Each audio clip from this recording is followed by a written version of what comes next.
Rebuild. Yan, rebuild series muna tayo.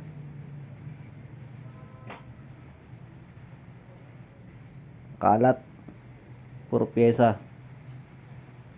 Yan, gagawin nating single overhead cam na 4 valves. Itong Mio.